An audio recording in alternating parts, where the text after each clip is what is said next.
We're doing Blog-A-rama right now, featuring blogs that are about the autism spectrum, and his is an award-winning blog for a very good reason. It's absolutely beautiful to look at, and because he is an awesome autism dad, he's got a lot to say. So Tom Hibben, welcome back to Autism Live and to Let's Talk Autism with Shannon and Nancy. Thank you so much. It's so fun every time I get the chance to come on and hang out for a while. We love to hear the dad's perspective. And so the blog is called Adventures in Aspergers. And Nancy and I'd like to know, tell us a little bit about your real life adventures in Aspergers. What's featured in this blog? It is sick. It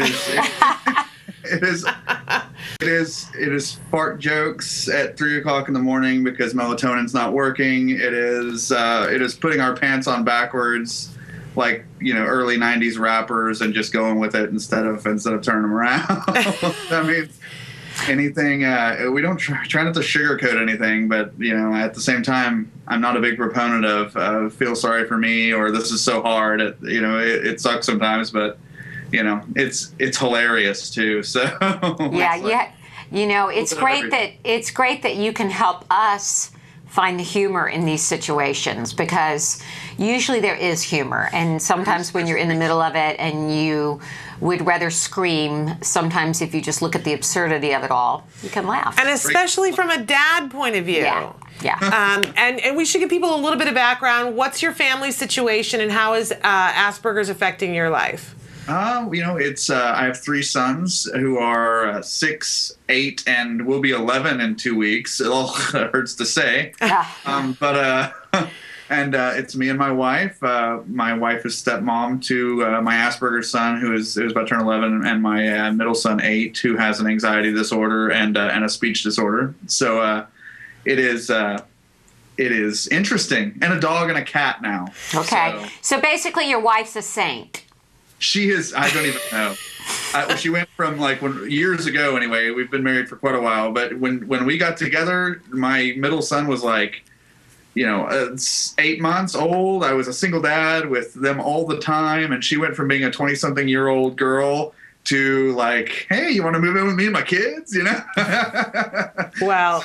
Even know why she puts up with us. So. And you're still together. So, hey, you know what? It definitely, these trials and tribulations obviously have made you stronger.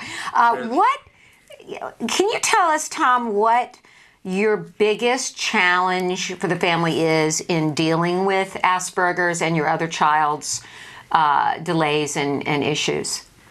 Man, it's that line between 10-year-old boy and high-functioning autism. It's trying to figure out where to give slack and where to bop them on the head, or get them to do what they need to do, especially whether school's getting harder, stuff like that, homework, and just balancing all that between what you want for them and what they're really able to do. Mm-hmm. And then pushing them past, what they want to do and what they really can do. That's a huge difference, especially with my boy. So that's constantly an issue that's every single day, even more so than just, your daily, let's make sure you don't stink. Sure. Now, Tom, what part of the country are you coming to us from? Right in the middle. We are about 30 minutes outside of Oklahoma City. Okay. So not quite in the sticks, but we're right on the edge of the sticks. Do you live on a farm? I noticed some hay bales and a pickup truck. We are out a little more rural, not quite that far, but maybe in the next year or so. My middle one, and for a kid with, an anxiety disorder, the 8-year-old, to ask for a horse and a pig, it's a big deal. So I'm okay, let's do this. Let's commit. I'm trying to convince my wife, let's buy a little bit of land. Yeah. And these are the adventures that you write about, all of these things, the real life things that happen as you're dealing with these real life issues, and with the sense of humor that we see you exhibiting here. So tell us, where can people find this blog, Tom?